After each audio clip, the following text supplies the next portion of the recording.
I'm sick of it. Every year we give power to one person. Okay, Madigan's gone now, Mr. Boast. You can calm down now, sir. Okay. Boast, man. Hey, got to Congress doing it. Okay? He got to Congress. Never heard of that guy in my life until a couple months ago when I heard this. I'm sick of it. Every year we give power to one person. It's awesome. I remember we were doing an analysis of his re-election, and I go, D, here. I sent it to you. I remember.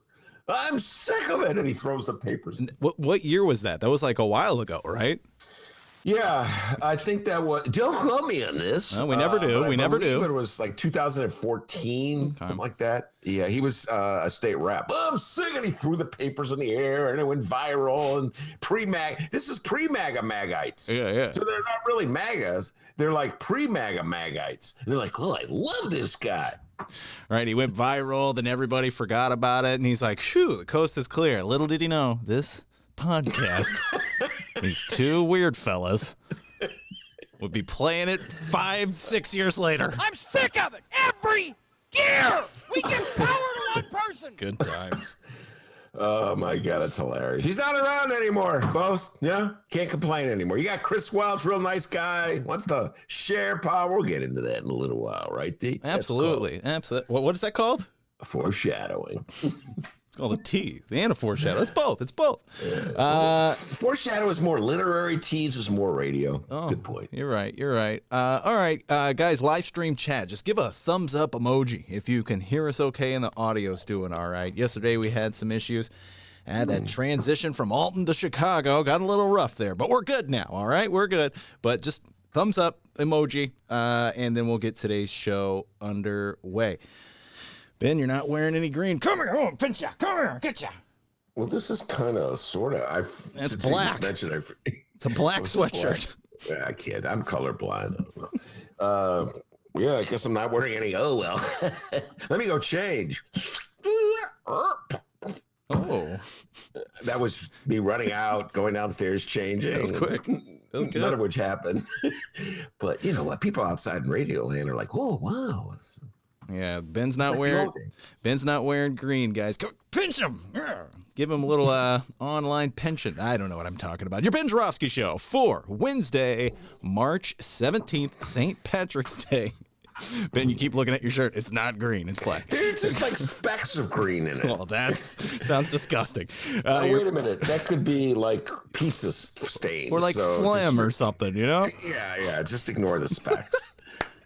Your Ben Joravsky Show for Wednesday, March 17th is just moments away. But before we do this, we need to thank our sponsors. Sponsors like SEIU Healthcare, Illinois, Indiana.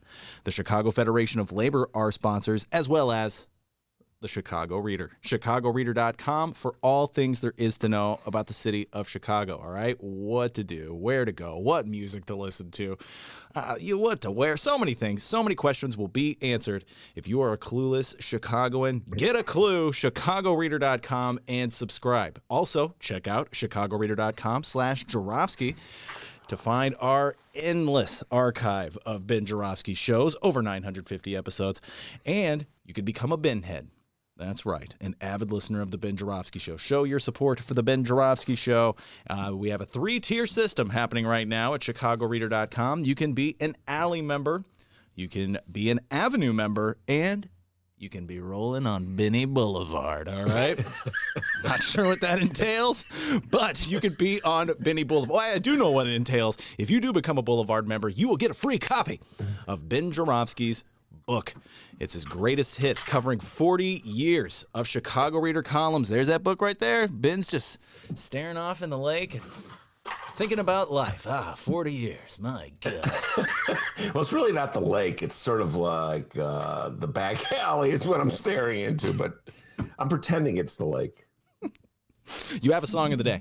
Your song of the day comes from Frank, and I'm actually curious to hear how this one goes. Staying Alive by the Bee Gees. Oh, I love Staying Alive. By the way, I urge everybody to check out the Bee Gees documentary. I forget, Prime. I don't know where it is. Somewhere. Excellent documentary. It's all about the music of the great Bee Gees. Yeah, I'm a Bee Gees fan, D. I'm proud to say. Not hiding it. And by the way, the opening, Staying Alive, of course, is the song that to the opening of Saturday Night Fever. And as Dennis will tell you, they totally stole the opening for Saturday Night Fever from Shaft. Just saying, they stole it. So let's give credit where credit's due. I will not do Shaft's opening, although I can still see Richard Roundtree walking through Harlem. This sounds like a debate, like, I don't know, 50 years overdue. Thank God we have a podcast to talk about this. You stole it from him. Give him credit. I can tell by the way you move your socks or whatever they are. Suddenly I turned the Bee Gees song into Shaft. Wow, wow, wow. I thought that'd go way better. I can tell by the way you moved my socks. All right, the Ben Joravsky Show starts now.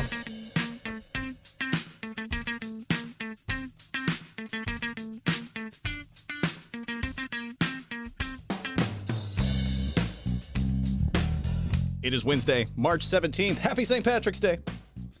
And live from my apartment in his attic, this is the Ben Joravsky Show.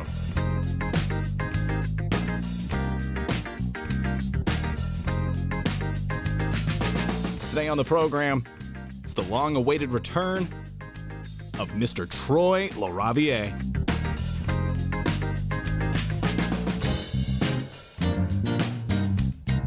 And now your host.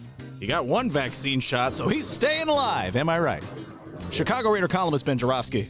Hello, everybody. Ben Joravsky here. We're calling this The Russians Are Coming Wednesday. And here's why. Well, really, seriously, accurately, it's more like the Russians are here.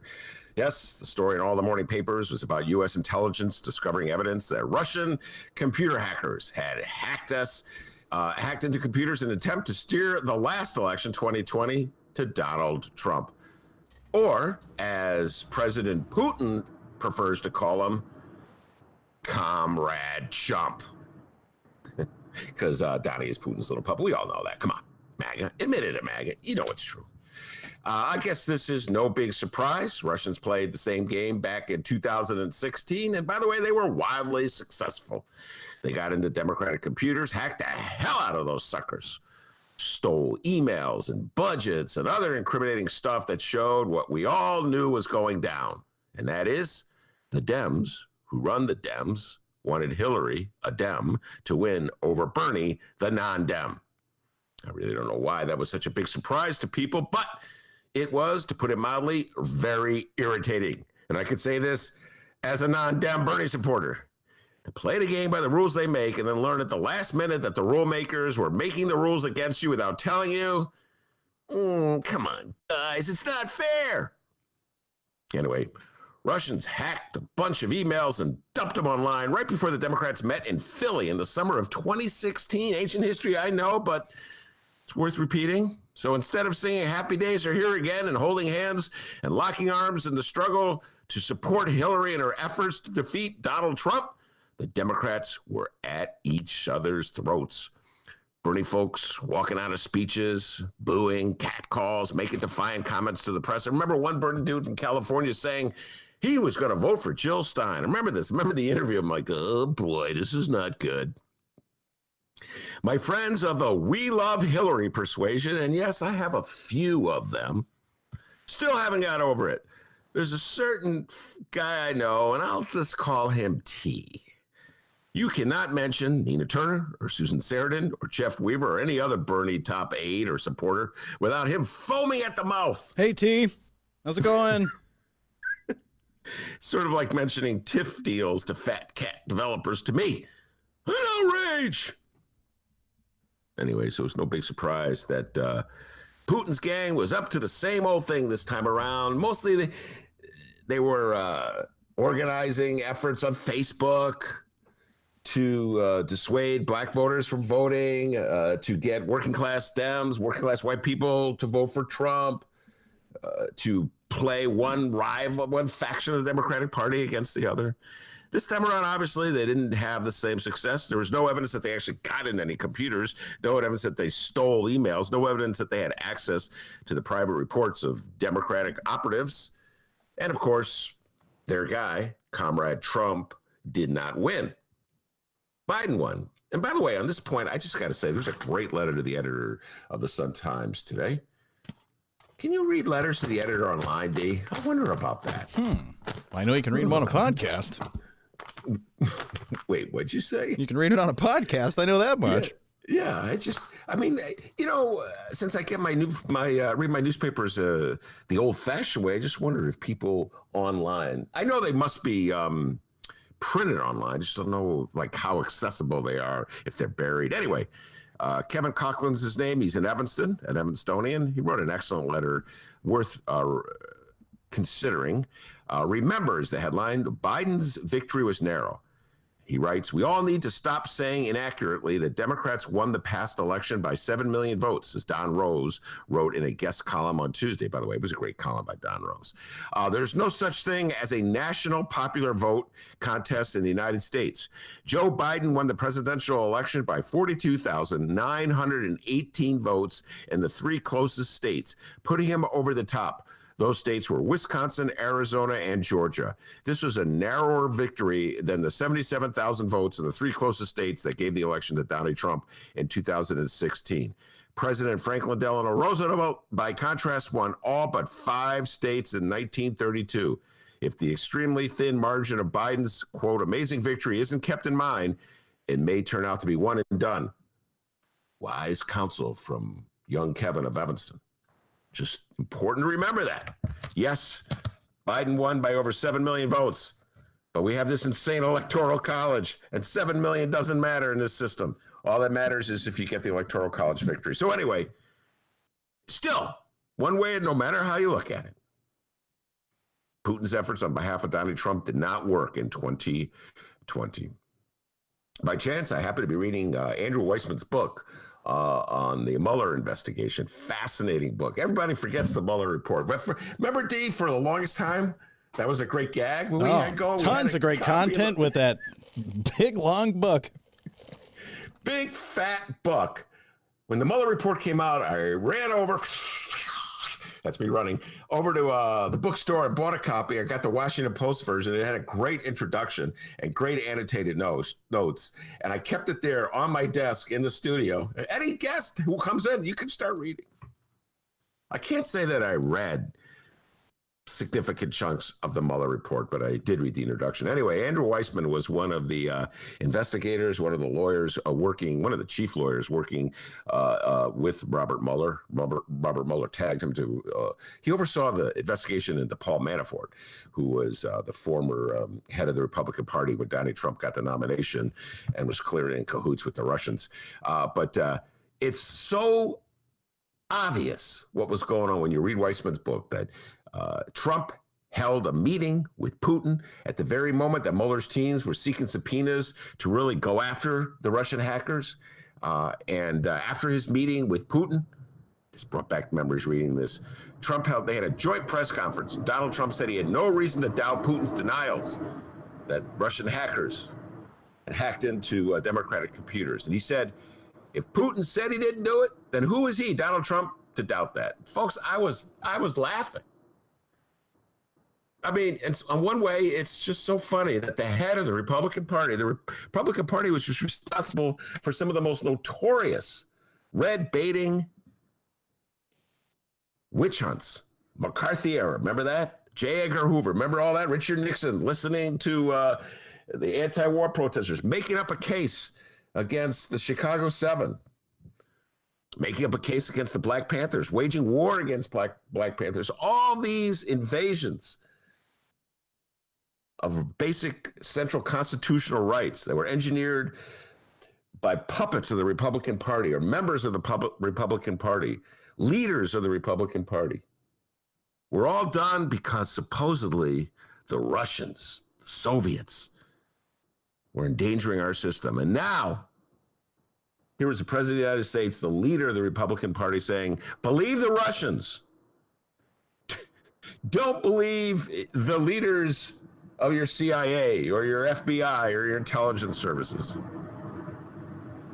We spend our whole lives being taught to believe that what our government tells us is the truth And now here comes Donald Trump, one of the most notorious liars of all time, who tells us that the government is lying and Putin's telling the truth.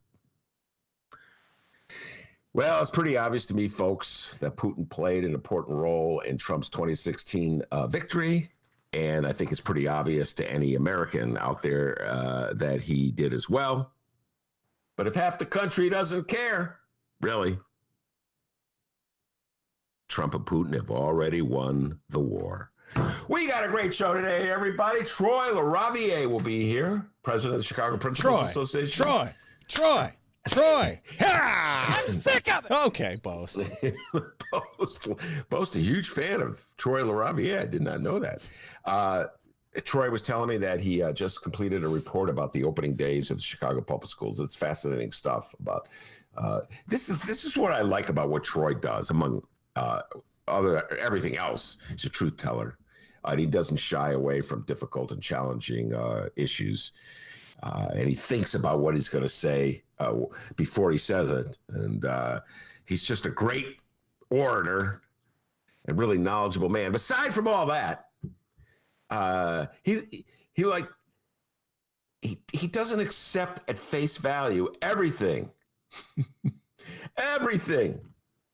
that the Chicago Public Schools says, and does his own independent research based on what members of his principal association have to say.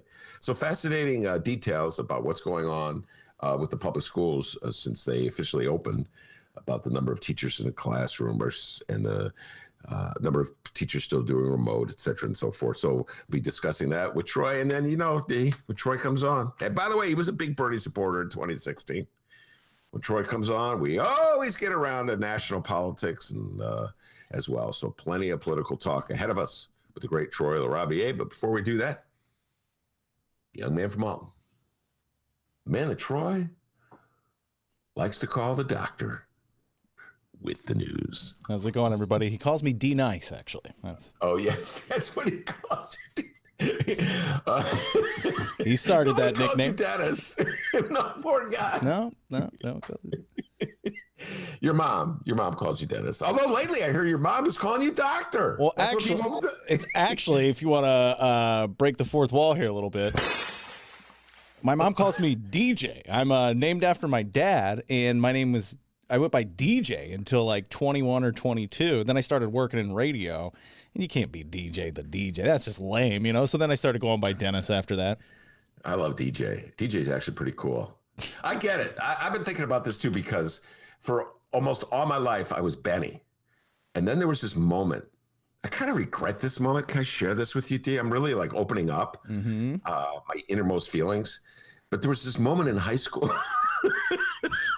I just had this vision of me in high school. And I'm like, I'm not Benny anymore. I'm Ben. Aww. And that lasted for about 6 years. And then, long enough for me to be professionally known as Ben. And then I was sort of like, why? I like Benny. And I've been pretty much Benny ever since to everybody who knows me.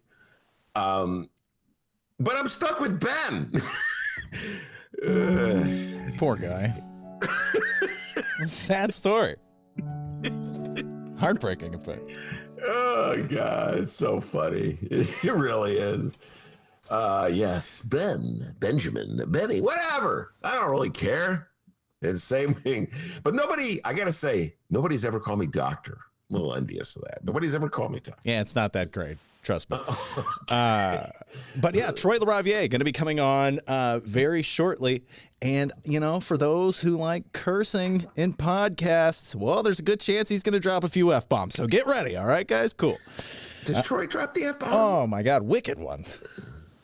But you know what? We did this. We gave the warnings for Adolfo, and he was like a little lamb, I don't think one F-bomb came out of his mouth when Adolfo Mondragon was on the show last week. Yeah, so. I got to say, hey, bring back the cursing, dude. That was kind of your thing. What are you doing? He goes, I'm here as a lawyer and attorney, and as such, I am not going to curse. It's like asking Nolan Ryan not to pitch a fastball or something. You know what I mean? Ooh, very good Nolan Ryan reference. We're going back in time, ladies and gentlemen. Hey, let's find out what's happening in Chicago and/or Illinois this afternoon. We begin in Illinois, and we begin with Governor J.B. Pritzker. Today, the governor was at Abraham Lincoln Memorial Hospital in Lincoln, Illinois. That was at 10 a.m. He was there to address vaccine equity. Then he jumped in the Pritzker mobile and headed to Decatur, Illinois at noon, where he addressed again vaccine equity at Crossing Healthcare. We have a little audio from the governor's trip to Decatur. We'd like to hear it. Here it go. Illinois has administered over 4.2 million doses of the life-saving COVID-19 vaccines. So far, more than 28% of those 16 and over have been vaccinated, including over 58% of our seniors 65 and over. While the national supply still does not meet demand, my focus is on making this vaccine as accessible as possible for all of our residents from the moment that shipments enter the state of Illinois.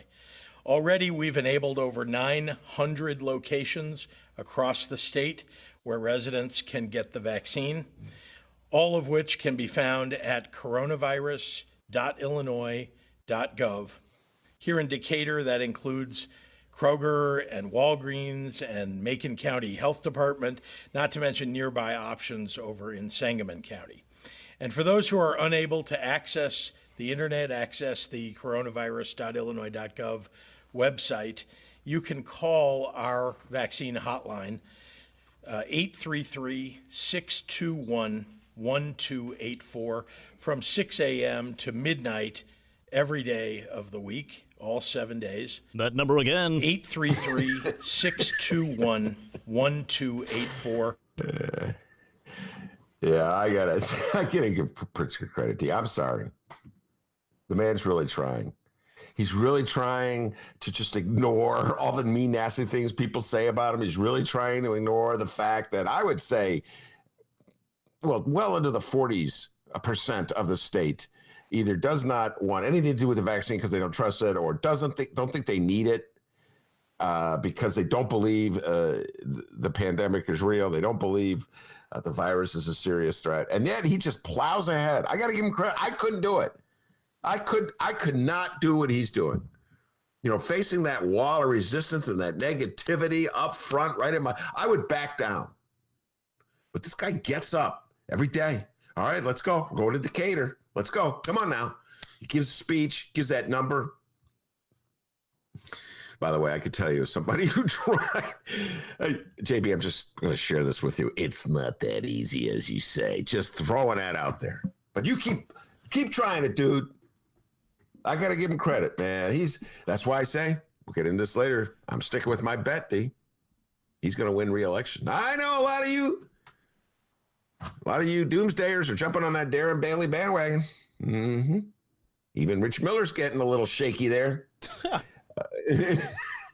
Ace, investigative reporter, probably knows more about state politics than anyone in Illinois. Everybody's getting a little shaky, but I'm sticking with it. I think JB is going to win re-election, and he's going to beat Darren Bailey. I do believe that, dude. Governor Pritzker, anything else you'd like to add? Face coverings. Okay, you say that all the time. We get it. I love the face covering. You got to wear face coverings. We'll get to Eric Zorn's column in a little while. Excellent column by Eric Zorn today. In other statewide news, no, it was not a dream. It really happened. Long time Democratic Illinois House Speaker Mike Madigan is gone. He's no longer the Speaker. He's no longer a state rep, no longer chair of the Illinois Democratic Party. He's moved out of his apartment in Springfield, and he's even turned in his Capitol building hall monitor badge. He's done. We got a new Democratic Speaker these days. It's ECW, Emanuel Chris Welch. And it looks like our new Illinois Democratic House Speaker is planning to do things a little differently with his newfound tenure. On Tuesday, and in his first appearance before the City Club of Chicago since becoming Speaker, Welch laid out his top 4 legislative priorities, a list that he said, quote, kind of said itself. The following comes from the Chicago Sun-Times and Rachel Hinton. Speaker Emanuel Chris Welch is Mike Madigan's successor in the top Illinois House leadership position, but on Tuesday he expressed no interest in being the, quote, new party king. Did he say that? Yeah. The reputation from that last speaker, boy, oh boy. The Hillside Democrat said that he's focused on getting things done and collaborating with legislators on both sides of the aisle. The newly minted speaker said, quote, much of the change Illinois needs is around how we treat each other, how we comport ourselves as leader. Hear, hear. Madigan's tenure was often described as his, quote, reign, but Welch said he has no designs on the throne. Here's the quote from Welch, quote, the media and political junkies, a.k.a. the people who pay attention and know how shady and greasy our state really is, but back to the quote, the media and political junkies assume that I'm here to be the new party king. I don't want to be anybody's king.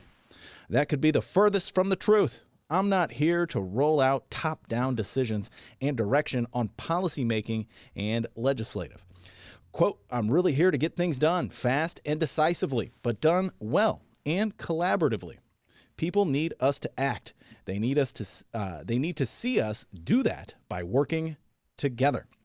All right, Ben, I have Chris Welch's top 4 priorities, and we're going to talk about them in moments, but we just heard the typical new politician speech there. We're all going to get along. We're going to be fair.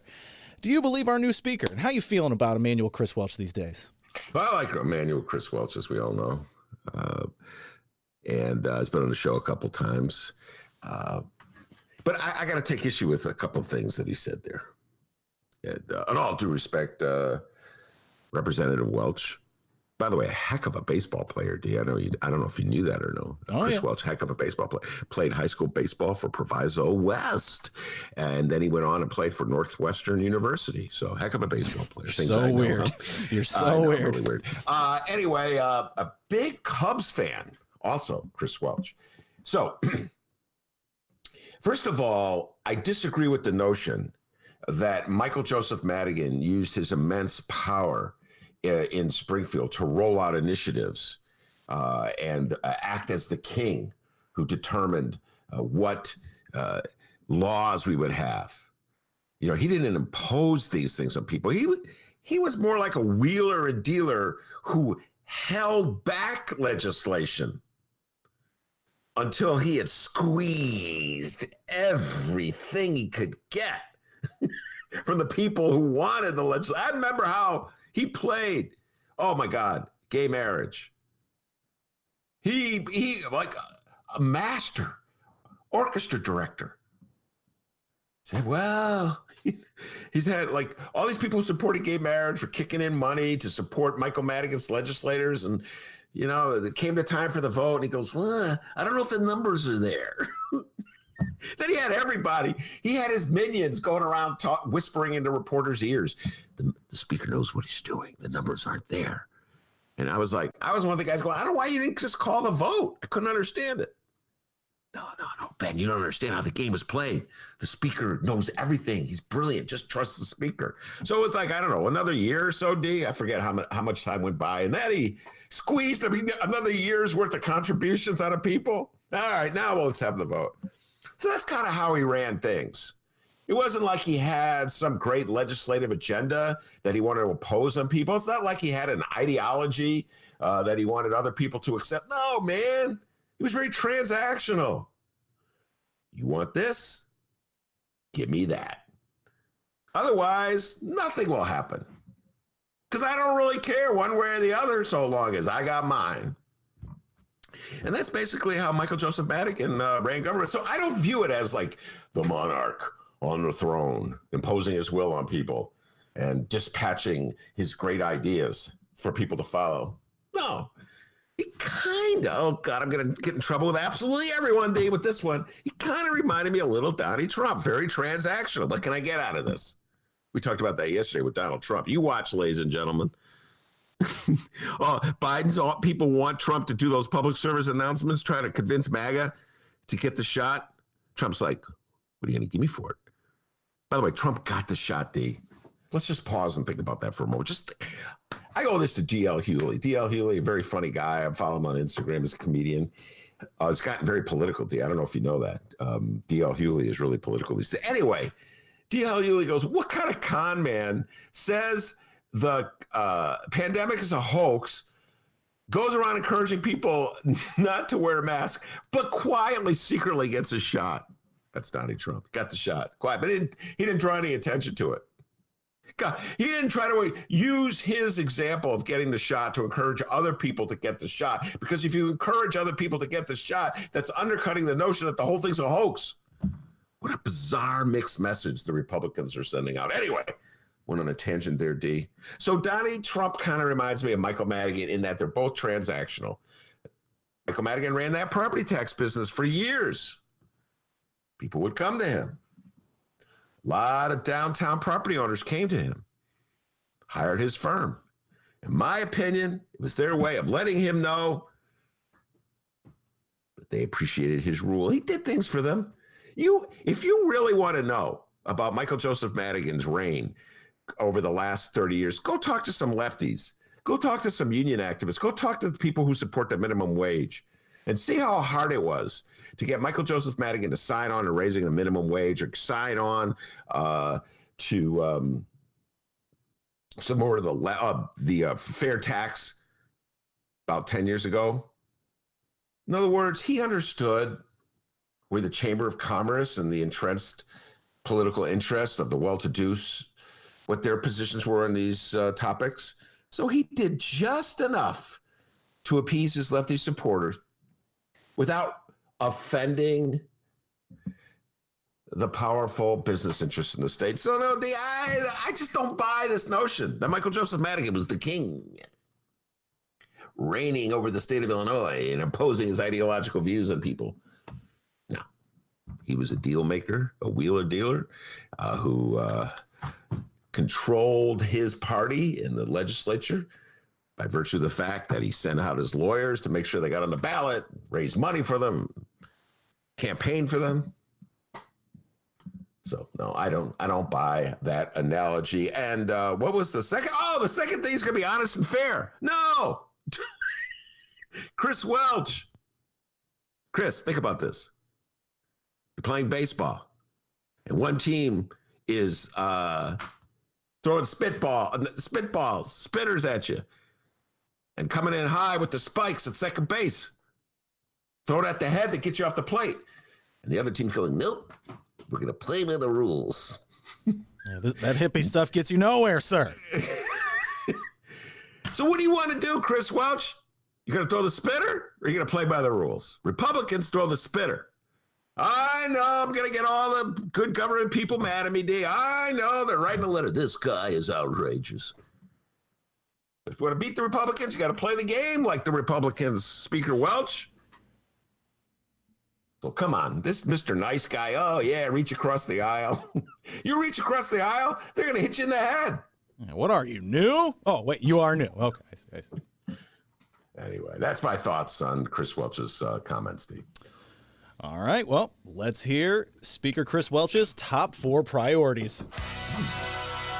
Speaker Welch's top 4 priorities. All right, priority number 1 from our new speaker, and it makes sense, fighting the COVID-19 pandemic. Welch said money from the latest federal relief package will help us get the vaccine out there and distributed, reopen schools, and help small businesses. Yes, that's an easy one. Everybody agrees on that. I think even Republicans agree it's a good idea to. I don't know. Actually, I just said that. The Republican governor in Mississippi is turning down federal money for Medicare. So you know what, Chris Welch, you may find resistance from the Republicans. Oh my God, if any of that money goes to pay off the pension obligations, Republicans are going to be mad about that. I don't know what they want to pay that money off with, by the way. Pencil pay those obligations. I guess they want the state to go bankrupt. So you know what? As soon as I said it, there you go, Chris Welch. I don't know. You may have resistance, even on that point. You think everybody would say yes, spend the federal money so we don't have to raise taxes, state taxes, property taxes, get the whole country to help us out with our bills. You watch, Chris Welch. You watch those Republicans. I know you've been led to believe that the world's a happy place where everybody gets along, but it's not. You'll learn. Oh, shout out to Frank. Medicaid, not Medicare. My apologies, Frank. Thank you. You're the man. Your check's in the mail. Okay, that was priority number 1, fighting the COVID-19 pandemic. Let's find out priority number 2, huh? Speaker Welch's top 4 priorities. On to priority number 2 from our new speaker, Chris Welch. Priority number 2 is a balanced budget that protects our most vulnerable. Okay. First of all, I'm really with you for protecting the most vulnerable. Second of all, as I've said many times, I'll resist the temptation to go in another lecture about budgets, but budgets are just projections. So at any given time, you could project a balanced budget. Whether it's actually really balanced, who the hell knows? We talk about this a lot on the city level. I gotta give Lori credit, Lori Lightfoot, for a rookie. She's really learning that budget game fast, Steve. You notice that? The maestro. She's I got COVID relief money that's supposed to help people with their rent and stuff like that. Nah, just spend it on the cops. Now, Ben, our listeners don't like when you give Lori Lightfoot credit, right? You know that, right? I mean, when you learn to play the game, you learn to. I'm not giving her credit for being a great progressive. I'm not giving her credit for being the second coming of Harold Washington or FDR. I'm just giving her credit for being master of the game. So anyway, that's an easy one. Yeah, we're going to have a balanced budget, right? Yeah, sure. Well, it seems like you're liking these priorities so far. All right, well, let's go to our third priority from Emmanuel Welch. Speaker Welch's top 4 priorities. Number 1, fighting the COVID-19 pandemic. 2, a balanced budget. Number 3, ethics reform. Oh, you like that? Welch said, quote, I didn't hear any jokes. You're laughing, but Welch said, quote, "You're going to hear me talk about that a lot." Well, we can't wait to hear it, buddy. Ah, man. Good luck with that one, Chris Welch. Ethics reform. Well, it's never too late to have ethics reform in the state of Illinois. So, as you know, I'm really reluctant to ever use the word reform in relation to anything that happens in the state of Illinois, and in particular, anything that happens at the city of Chicago. Because reform, as I like to point out, generally means, when it comes to Chicago and when it comes to Illinois, taking from one group of people and giving to another. Generally taking from poor, working class, middle class people and giving to the wealthy. That's generally what it means, folks. But, if you change the law so that House speakers can no longer have property tax businesses, that chairs of the finance committee of the city council can no longer have property tax business, I don't know, D. That might be a useful step in the road to reform, but somehow or other, I feel that will elude them. I just got that feeling. By the way, everybody's got some kind. I think Durkin, the head of the Republican minority leader, Mr. I'm opposed to anything our Democrat comes up with. I believe he's got a flourishing law business. I think he does TIF work too. Hey, can't we have a law that says any state rep, no legal TIF work? How about that, D? How about that for a law? Well, then it's unconstitutional. They drag out some lawyer. It's unconstitutional. Well, so much for that reform. There's reform, and then there's reform. You know what I'm saying, D? Guys, remember that. There's reform, and then there's reform.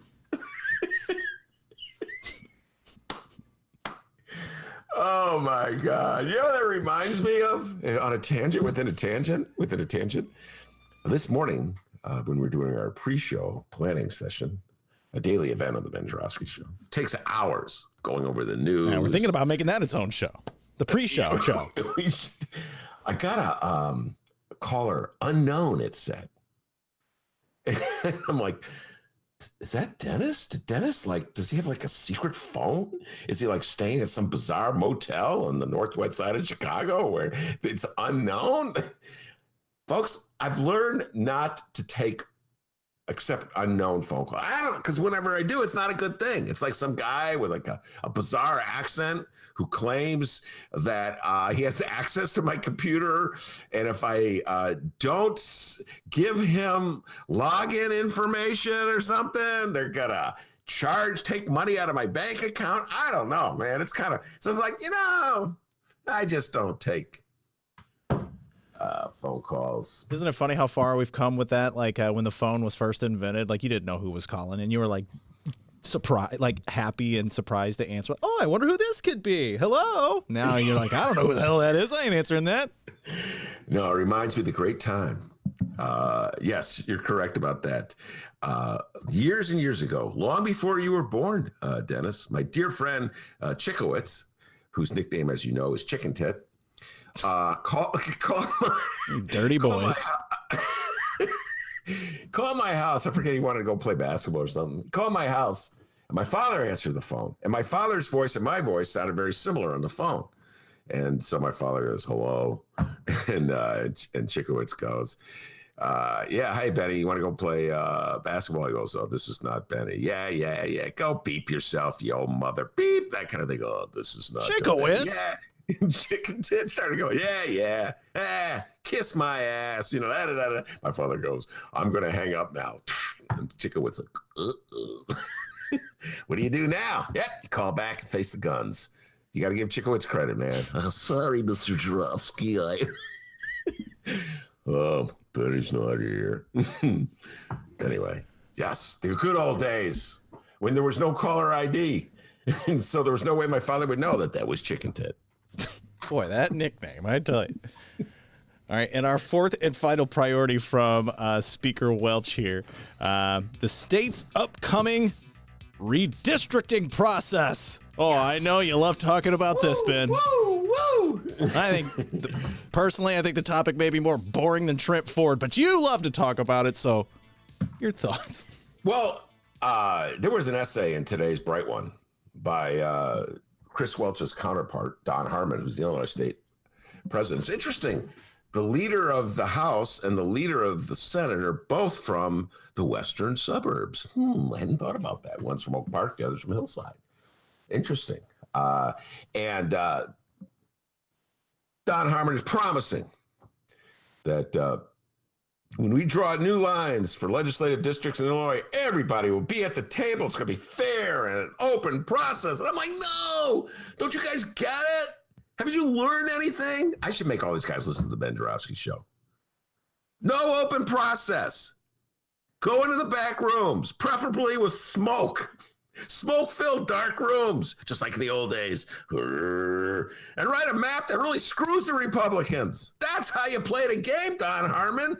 That's how you play the game, Chris Welch. I could just hear them right now. Ben, come on now. It's really not fair.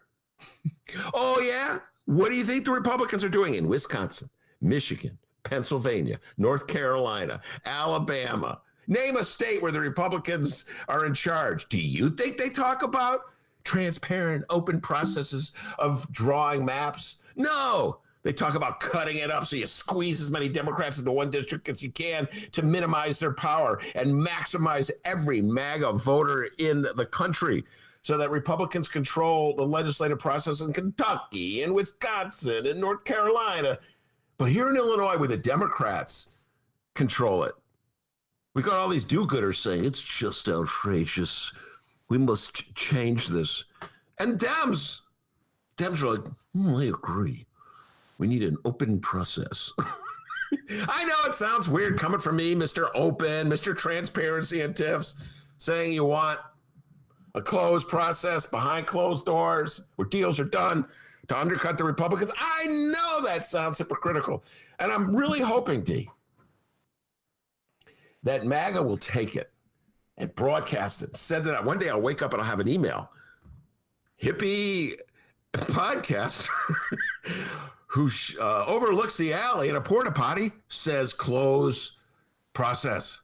I hope they do that, D. Yeah, me too. Oh, we get some hits, baby. DB, come on, man. DB, go ahead, do it. You can use it, DB. But anyway, Dems. Now it could be, Dennis. I don't know if you thought about this. It could be that Chris Welch and Don Harmon are just fooling them. And they're just saying they want that open, transparent process, because they know it sounds good. Whoa, there's that possibility. And that they're really going to do the game the way the Republicans do. Screw Republicans. You know what, Dennis? We'll have to watch this one, how it unfolds. Do they really mean it when they say open, transparent, everyone's participating, everybody will be at the table process? That do good government BGA stuff? Or do they plan to just squeeze the Republicans? Treat Republicans the way Republicans treat Democrats in Wisconsin and Michigan? We'll have to wait and see, young Dennis. Wait and see. There you go. Those were Chris Welch's 4 priorities. And yes, Stephen and Doogie on the live stream chat, that was number 4. Number 4. Oh my God. Holy cow. We gotta pay that bill. There's some bill that we didn't pay. That's right. The door keeps slamming. And that was Speaker Welch's top 4 priorities. Speaker Welch's top 4 priorities. Good times. Okay. And, you know, I guess today's show is brought to you by priorities. Because the Illinois House Progressive Caucus has laid out a 6-point priority list for 2021. And no, I don't have fun, silly intro music for this one. The Illinois House Progressive Caucus plan includes advancing comprehensive energy legislation that will, quote, electrify the transportation sector, decarbonize the power grid this decade, and lead to equitable green investments in communities of color. According to the group, also on the list, relief for renters and homeowners in wake of the pandemic, a law guaranteeing paid sick and family leave for all Illinois workers, ending tax giveaways to big businesses, an equity-focused second-round lottery for cannabis dispensary licenses, and health equity provisions. In a statement, Progressive Caucus co-chair Carol Ammons, Ben, of what town in Illinois? Carol is from Champaign, is she not? That's correct. Good job. Thank you. Carol Ammons said passage would bring, quote, much needed relief and equitable economic growth to Illinois families. Yeah, with you 100%. With you 100%. Now, they call themselves progressives. This is a labeling thing. I would call them lefties, but they don't want to be called lefties. It's so funny, the labels. The Democrats struggle with this stuff. Like MAGA's proud of MAGA. Trump. You know, they take the American flag down, put a flag of Trump up. They're proud of who they are. Democrats are all over the map. Well, I'm an independent. Well, I'm more of a liberal on socialist issues, conservative on economic ones. In other words, you hate paying taxes, cheapskate. So just to get this straight, real quick, though, Republicans are like, and liberals are like, exactly. Okay. Just making sure. That's all you need to know. But that's all you really need to know about how the process works, D. Why do you think Republicans run everything, even though they're a minority? Because they just take and eat. Democrats are like, let's play the game fair. It's an interesting thing. They call themselves progressives. And I recall, I may have said this on the show a few times. I love telling this tale. Back in the old days, progressives were thought of as aldermen in the city council who opposed Rahm Emanuel. I'm not making this up, folks. This is the political system that you have lived in, that you have participated in, that you have supported. So they had these progressives in the city council who wanted for Chicago pretty much everything that Carol Ammons and the progressives in Illinois want for the whole state. And Rahm was against that because Rahm was for taking money from the poor and the middle class and giving it to rich people. You elected him. City of Chicago, heck of a job in that election. Both of them. Anyway, so the progressives in the Chicago City Council had muddied up the name progressive, or had made it seem like an anti-Rahm thing, that the liberals, or whatever they are, in Springfield didn't want to be called progressives. Rob Martwick told me this story. The great Rob Martwick, now a state senator. I don't want to be progressive because the people think I'm like Scott Wagasback or something, or John Arena. And then Rahm will get on the phone and start yelling at me. So you know what, D? I'm happy that now they call themselves progressives. Just saying, guys, progressives in Chicago. Now everyone's a progressive. Lori Lightfoot's a progressive in Chicago. I think you got MAGA. I think Chicago is like MAGA, progressives, lefties. So why you guys, you know what? I say you drop the progressive label and just call yourself lefties. Good stuff, though. Good stuff. I'm with you 100%, Carol Ammons. All right, now to the news in the city of Chicago. I have no public events listed for our Chicago Mayor, Lori Lightfoot. Good afternoon, everyone. Oh, good afternoon, Mayor. How's it going? So that gives us plenty of time to talk about the latest from the Chicago Sun-Times and Nadir Issa. Wow, I know, right? Pretty crazy. All right, so let's read the story here. Here we go. Chicago Public Schools officials will aim to reopen high schools at the start of the fourth academic quarter on April 19th. The district announced Tuesday, even as ongoing negotiations with the Chicago Teachers Union leave that target date unsettled. Round 2 of the CPS and CTU? Possibly. Here's the quote from Chicago Public Schools CEO Janice Jackson. Quote, providing high school students the option to safely return on April 19th is a top priority for the district, and we will continue meeting regularly with CTU representatives as we strive to reach a consensus that provides the smoothest possible transition for our families and staff. Notice how it's real friendly right here at this point. Right now, it's really friendly, these quotes, all right? Let's just mark that in our brains. Remember these quotes. Discussions with the teachers union. Oh, this is Janice Jackson, by the way. She continues. Discussions with the teachers union have been productive. And the April date is one of, quote, several concepts the party have discussed. Now, we've come to learn that when it comes to CPS making comments regarding the Chicago Teachers Union, well, they're kind of talking out of their asses. So it should come as no surprise by now when I read the following. In a statement Tuesday evening, the Chicago Teachers Union said, quote, we have no agreement. And so it goes again. The CTU criticized the district's announcement as, quote, more unilateralism and accused CPS of distorting the status of negotiations.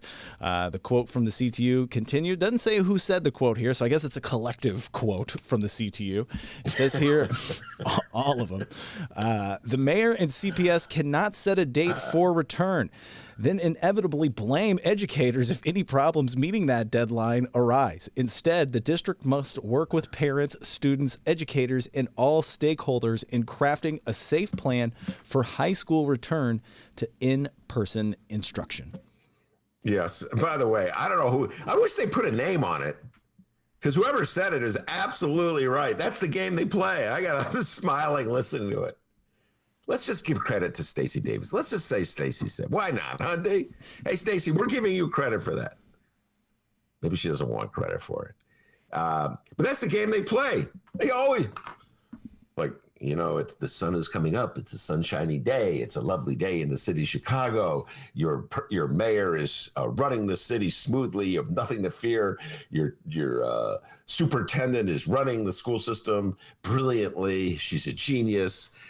Everything's going well. And then when there's a hiccup, right? Like when maybe it's uncertain that they'll meet that April 19th reopening date. I don't know if they will or won't, but maybe they will be the hiccup, you know, and then suddenly the reporters have a reasons for existence. They can go from one conflicted party to the other. Then they'll be able to say, we tried. I mean, everything was just going great, and then they screwed it up. And how many meetings did we have? Then they drag out the poor HR guy. I met with him 50 times. It's a form of torture, by the way, Lori Lightfoot, to make him meet with the HR guy. It's not being nice. Just saying, the HR guy. The HR guy. Now, moving forward. If you know, take out your manual, and if you go to page 82, section 42, paragraph D, Roman numeral 3, you'll see, pursuant to, that's what he does. They put these teachers in a room with the HR guy, and he just reads the school code to them until they crack. Ah! And then Janice Jackson and Lori Lightfoot come out and go, things are going great. Yeah, because you weren't locked into the room with the HR guy. So, yeah, CTU's going, we know the game you're playing. You're setting us up to be the fall guy.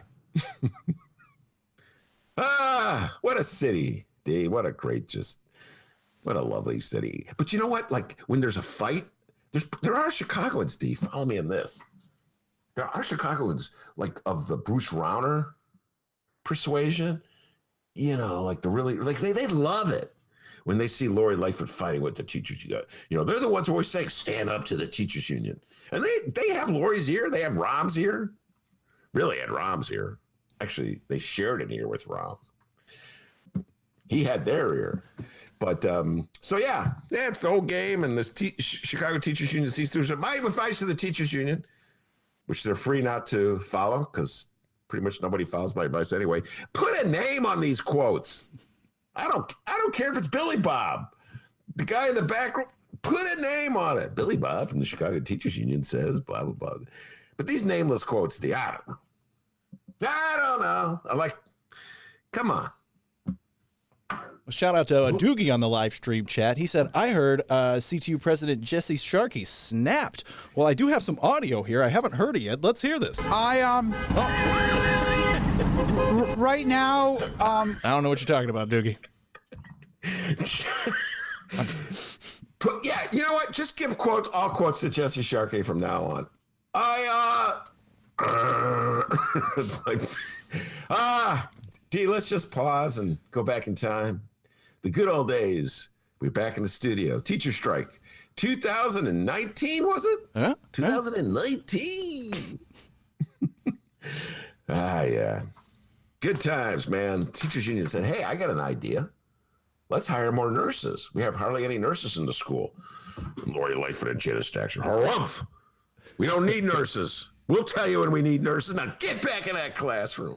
Also, shout out to new live stream chatter, HM.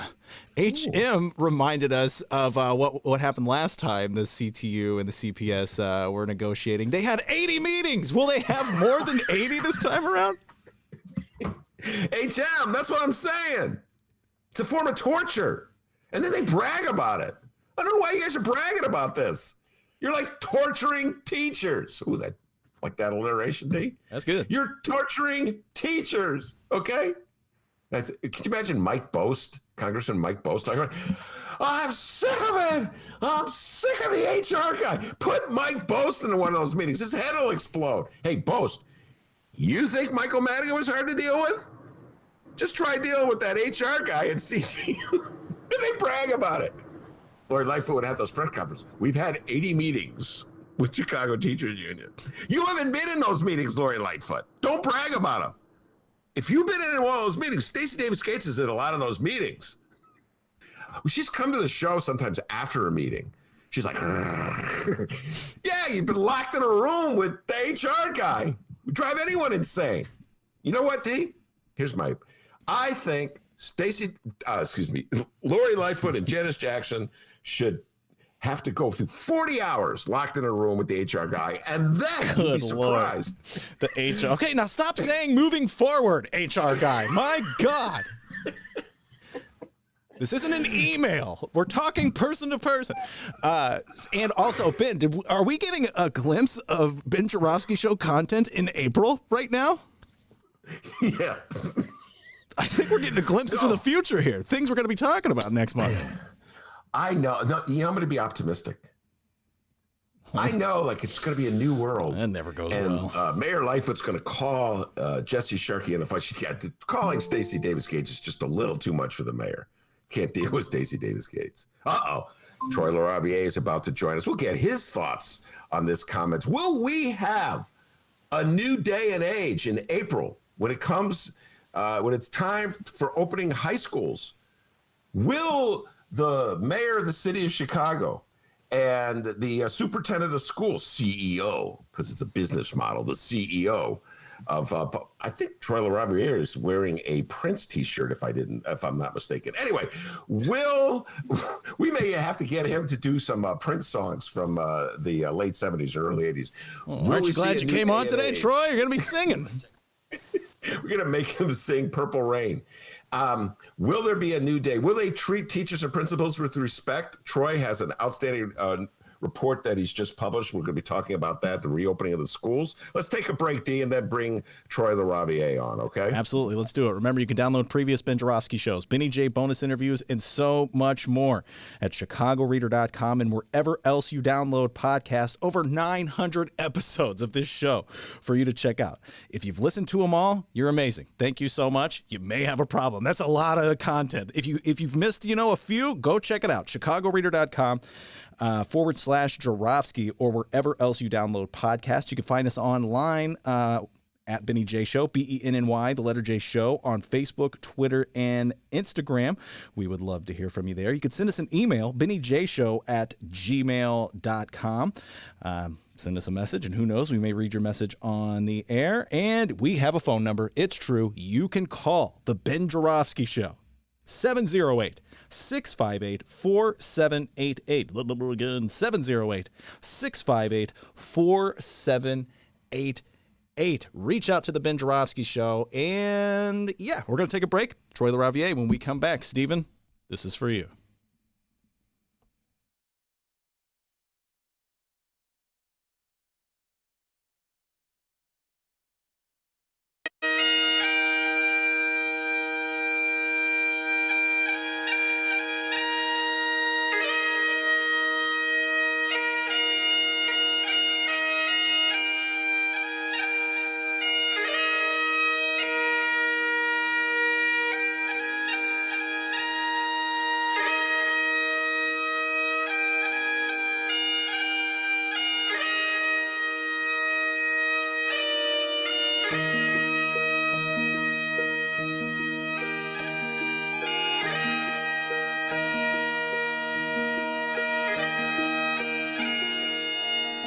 I'm not a doctor.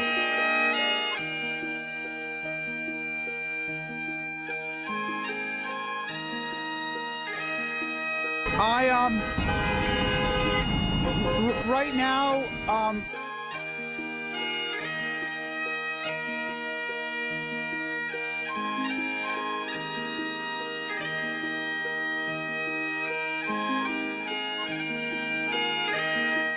For some reason, Stephen requested bagpipe music.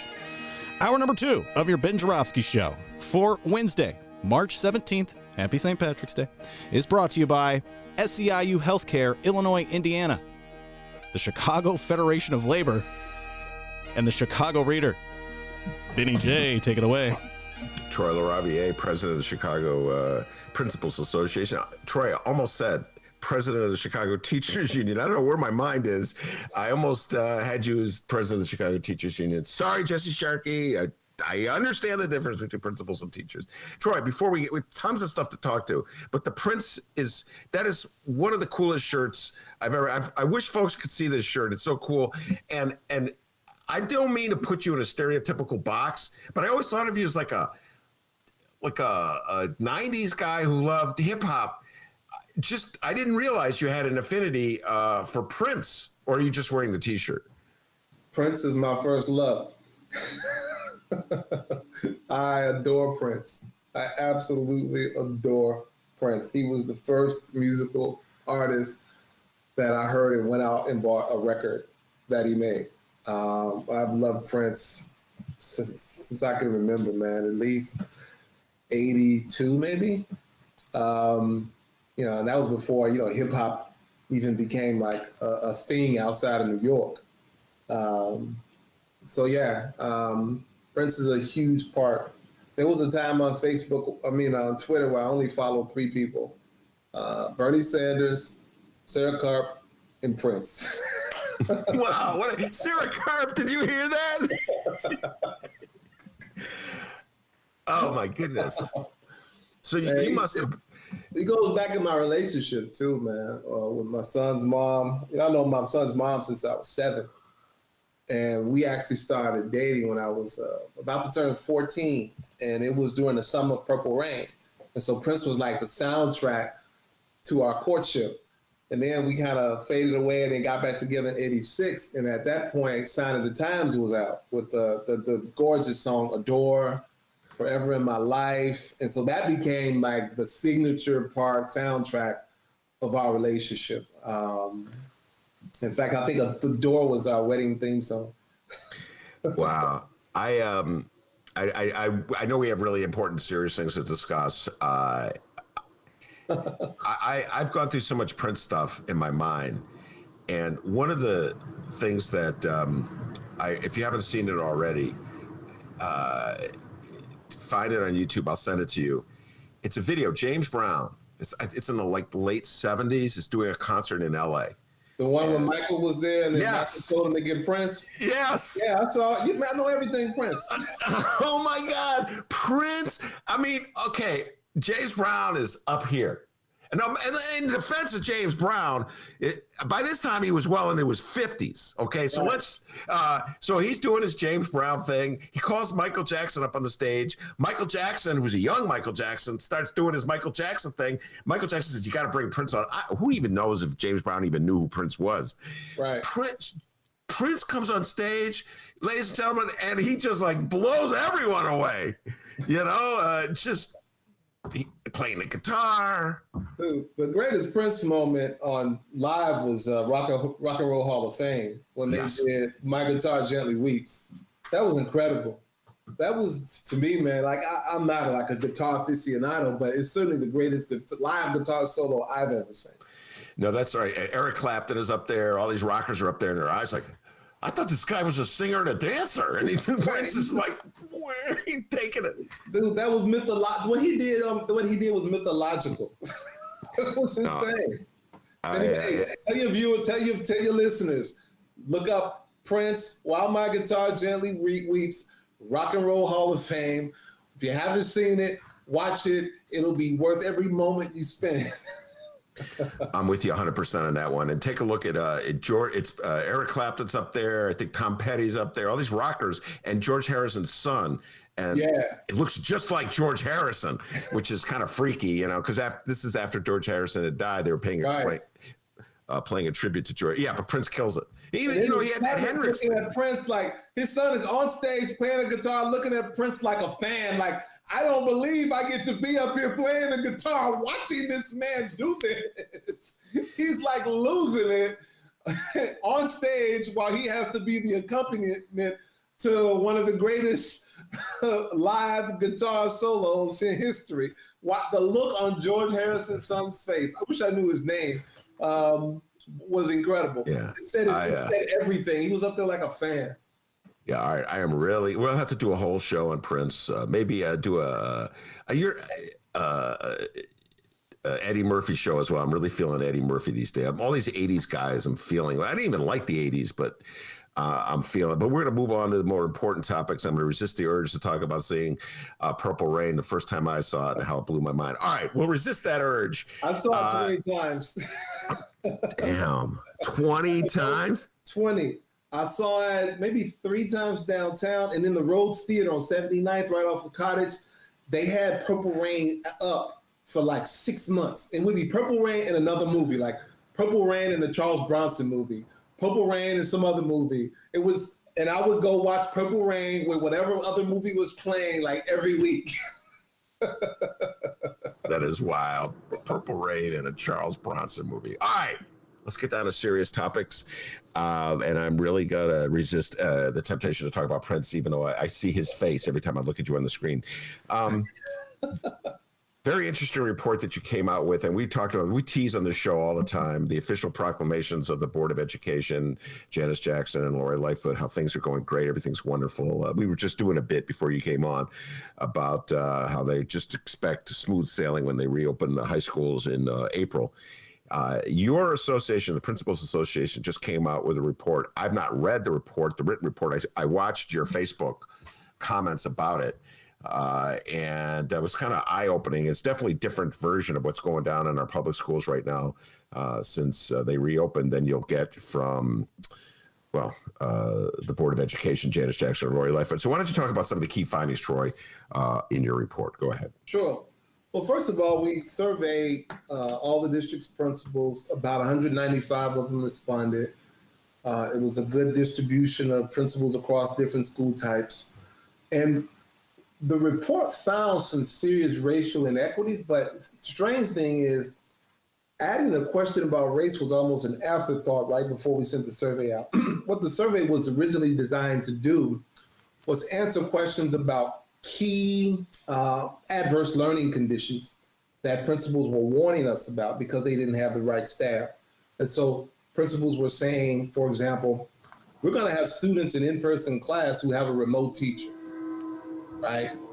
They're going to come to school in person, but their teacher will be at home on a screen, which was not what Lori Lightfoot was promising people. She mentioned that not one time, right? And so others were telling us we're going to have teachers, we're going to have classrooms with no teacher at all, not on screen, some days, because we know there are people who are going to call in, and we know the substitute pool is desolate. And so we're going to have kids who just have no one except the minimum wage employees who was sent there to watch them when they have a teacher on the screen, right? Principals were telling us we're going to have kids who don't have recess because we don't have the staff to give them recess. Can you imagine sitting in school all day with a damn mask on and not having recess? And so we originally wanted to know how prevalent were these things? Was this just a one-off, maybe 2% of the schools, 5%? How prevalent was this phenomenon, especially the in-person student with the at-home teacher? Right, and right at the end, right before, maybe an hour before we sent the survey out, I decided to add the question, what are your school demographics? And you had a choice: majority Black, majority white, majority Hispanic, majority Asian, or no population over 50%. So multicultural, where there's different populations and none are over 50%. So we added that question at the last minute. Then we got the results. Then we were able to filter the results based on their answer to that question and see if there were differences. And so what we found was that to that most important question, how many classes have this remote teacher? How many in-person classes have a remote teacher? And the average across the district was 32%, a full third, which is sickening. Right? 1 out of every 3 kids goes into in-person learning and they got a remote teacher. What's going on here? But then when we broke it down by race, it became disgusting. For majority white schools, 17% of their classrooms have a remote teacher. For majority Hispanic classrooms, 40% of their classrooms have a remote teacher. And for majority Black schools, 47%, nearly half of the classrooms in majority Black schools have a remote teacher. Students are showing up in person to watch a teacher on a screen in half the classrooms in majority Black schools. And then we started asking other questions too. Like one of the things people told us, we're gonna have the mixed grade levels. And by mixed grade levels, we mean in order to make this in-person thing work, lots of schools were telling us they were going to have to take 5th and 6th grade classes and combine them. So you have a teacher trying to teach 2 different curricula at the same time, which is impossible. And of course, it degrades the learning conditions. And then some were going to have to take, anyway, so these mixed grade classrooms, the overall percentage is 7.5. But for majority white schools, it was a little less than 6%. Majority Hispanic schools, 7.5%, and majority Black schools, 9.3% of students are showing up. When they were remote, they were at least with a teacher who focused on their grade level, but they're coming into in-person with their grade level and another grade level in the same classroom. And I don't know about you, but I'd rather my son do remote learning for 8th grade than in-person learning for with the teacher trying to teach him 7th and 8th grade curriculum any day of the week. And of course, there was this other phenomenon where teachers were gonna have to be switched outside of their subject area or their grade level expertise. And so a 5th grade teacher having to teach 2nd grade, right? Or a math or a social studies teacher having to teach math to make this work. And so we asked how common was this? And in majority Black schools, it was 4.7%. In majority Hispanic schools, it was 7.5%. So this is the one area where majority Hispanic kids had even more of the adverse learning condition prevalent in their schools than majority Black. For majority Black, it was almost 5%. For majority Hispanic kids, they were taught by non-experts 8% of the time. And for majority white schools, and I kid you not, 0% of the 19 majority white schools that responded to our survey, and there are only about 34 majority white elementary schools, so we got well over half of them. Of the 19 that responded, 0% had to subject their student to that particular adverse learning condition, having a teacher who's outside of their subject area or grade level to teach their kids. And I think one of the most insidious ones was when we asked what was the average percent of in-person classrooms each day that had no teacher at all. No in-person, no remote.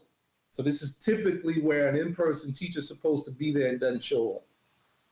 Calls off and there's no sub. And for majority white schools, 3% of classrooms each day.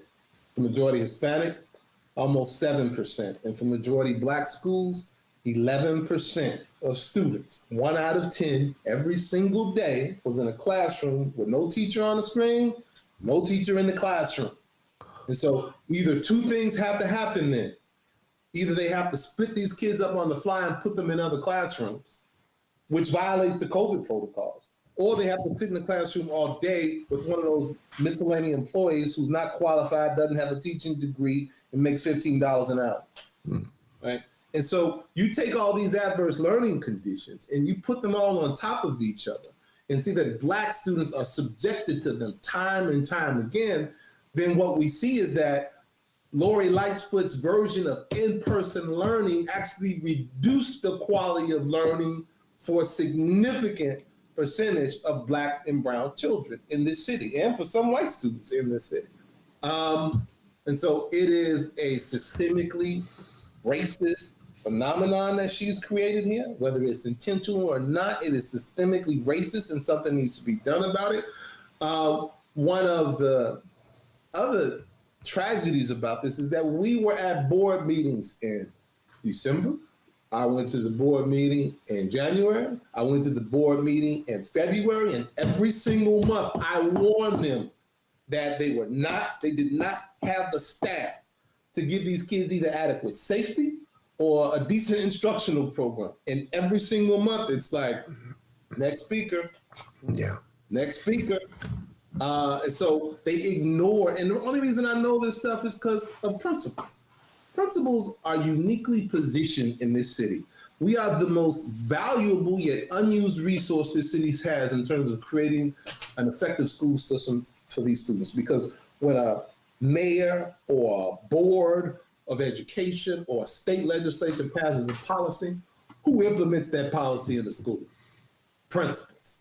Right? And so we have this perspective that's unlike anyone else in the system. We can see a bad policy a mile away because as soon as we see it, we're thinking through implementation and whether or not it's possible or not. No one has that perspective. And yet this district, not only did it not consult us, but even when we went to them and warned them, they ignored the advice of their principals. They ignored the warnings of principals. And this is the crap that we get as a result of it. And so we're telling parents, if your kid shows up to school in person and they have a teacher on the screen, don't contact the principal.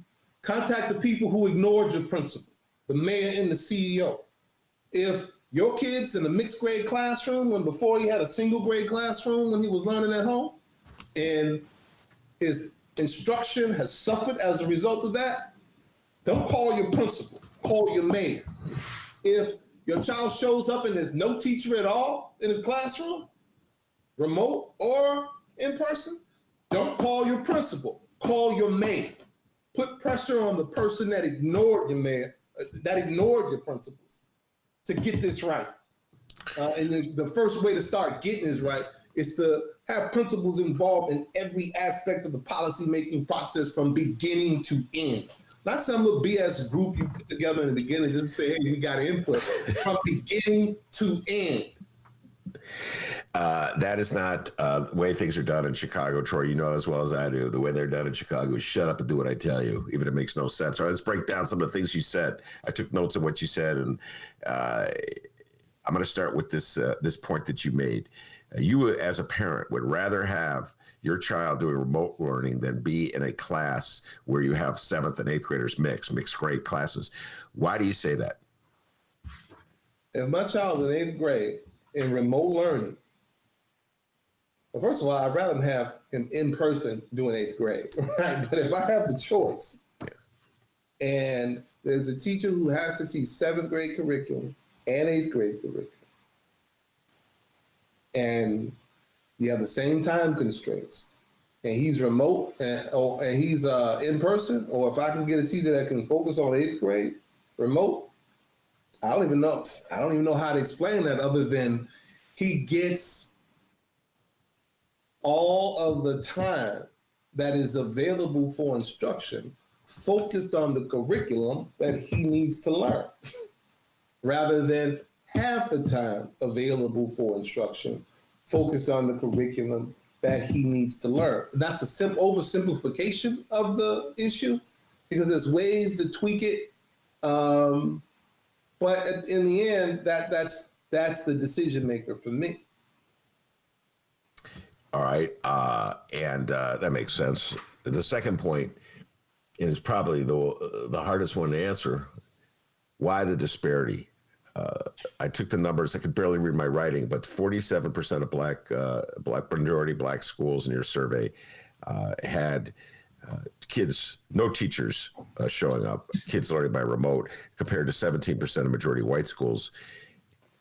In your mind, why that disparity? It's the same pool of teachers. So why teachers showing up, a greater likelihood of teachers showing up in a white school as opposed to a majority black school? Go ahead. So the one answer we know is staffing, right? So that's the one we know, lack of staff. But then it's like, why is there this difference in lack of staff? That's the one I can only make educated guesses about. And there are 2 or 3 that come to mind immediately. One is one I'll never know. I guess we could possibly do a FOIA and figure it out. But are they approving ADA leave requests at majority white schools at a lower rate than they're approving ADA leave requests at majority black schools?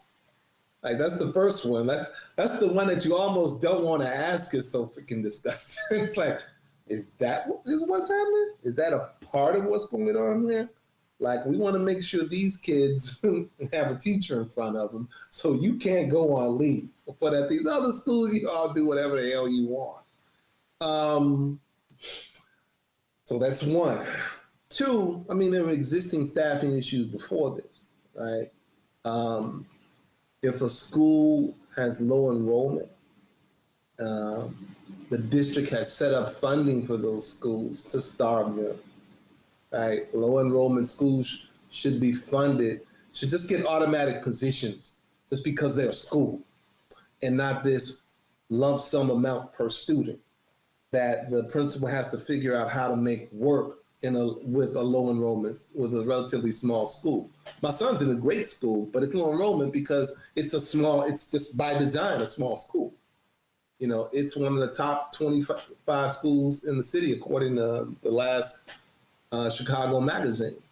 But it's one classroom per grade. And so they're just he doesn't have an assistant principal, for example, to help him with, he has to do the same stuff that every other principal, but he doesn't have the funding to get an assistant principal. So black schools are more likely to suffer from low enrollment. A lot of that, and as a result of how district funds low enrollment schools, they're not properly staffed.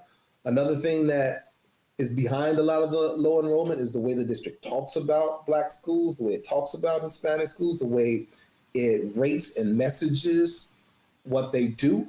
Because many of these schools are frankly have better teaching and learning going on in them than any North Side school you can find. You know, but they're starting with students who are coming from circumstances that are a world away from the circumstances that many majority white students are coming from. And as a result, the learning, the intellectual, the cognitive development that has happened from the moment they were born to the moment they got to school is just on a different level. But they are doing things with that I can guarantee you could not happen if you substituted populations in those schools, right? But the way the district rates them and talks about them and stigmatizes them, not for the teaching that happens, but for the level that students come at. And then even when every year they get brought up, but they're still behind because those other students on the north side, because they got brought up too. And so it's just this constant game of catch up that you can never win because everybody's learning. Like even when you close the gap, it's still the gap, and you're still measured by the gap and not by how you ensure that those kids learn despite the circumstances they came to you. And as a result, these schools get low ratings, they get classified as being on probation, and it stigmatizes them to the point that feeds the fact that people don't send their kids there, which creates the low enrollment, which creates the low staffing, to get back to our point. So policies like that. And the fact that the district doesn't fund, like I said, schools at the state evidence-based formula level. The state has a formula that says schools who serve this kind of population with these kinds of challenges should get this amount of money per student. District has never come close to that. They're big on accountability should have support. If you hold somebody accountable for something, you should give them the support and resources they need to do the thing you're holding them accountable to do. CPS is heavy on the accountability and empty on support. Right? It's called the evidence-based formula, Ben. and yet the district doesn't use it to ensure schools can do what they're asking them to do. So. All right, now, I remember having a conversation with you this summer, and I urge everybody to check it out. Really one of our, if I must say so myself, our great conversations. We were talking about this disturbances, the rioting, and the that was going on in the city of Chicago, the protests, and how the city handled it. How you got thrown into jail. And I pointed out, what would Troy LaRaviere do if he were mayor when confronted with all this back in late May, early June? I urge everybody to check out that interview. So I'll just adapt that question to this one, to this situation. And, I'll preface it by saying in Chicago, I've been following this for a while. When a mayor listens to what a teacher union leader says or what a principals association leader says, it's viewed as a sign of weakness. We have this really bizarre situation, like you're not strong and tough running the city like a all-powerful mayor should if you actually sit down and listen to a Karen Lewis or a Troy LaRaviere or a Jesse Sharkey or a Stacey Davis Gates. So if either you were Mayor LaRaviere, or you had Lori Lightfoot's ear when she was thinking about reopening the schools, what would you have advised her to do, or what would you do so we don't have the situation that you're just describing? Go ahead. Oh, this is an easy one. If principals were in charge of this process, we would have had schools open back in September. And I'll tell you exactly how we would have. Like, principals are, man, I talked to principals, there's some amazing people, man. You got your exceptions to every rule. We will not discuss some of those exceptions. Go ahead, Troy. But by and large, man, principals are just brilliant. Like, they've been trying to work and get students what they need to realize their potential under these adverse circumstances. And they just keep figuring out one way or another to make things happen. Anyway, with that said, one of the things we would have done, we would have had a pilot back in August. We would have had a pilot, maybe 20 schools, maybe 40, maybe 50. But we would have opened a pilot number of schools. Let's go with 50. Right, and focus the district resources, and they would have been school in just about every kind of neighborhood. Focus the district's resources on ensuring that we created COVID protocols and implemented COVID protocols and got feedback on how things were working, tweak things, make sure staff, like in those, focused our resources on getting it right in those 50.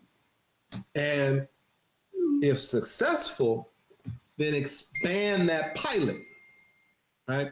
And what that does, Ben, that I don't think people understand the power of it. Once you do that, because all of that nonsense back and forth between the district and the teachers, like so much of it was based on concerns that fall into the category of the unknown, right? This might happen. You create that pilot, it's not unknown anymore, Ben. Because, this is, well, the Catholic schools did blah, blah, blah. The union will go, well, we're not the Catholic schools and they operate a whole different, like, if you open 50 Chicago public schools, you either prove the district right or the union right, but when it's done, we'll have a solid answer. You hear what I'm saying? Yeah. So, and I mean, the truth is, like, what are the district's talking points? It's an accurate talking point. Schools can reopen safely with proper mitigation protocols.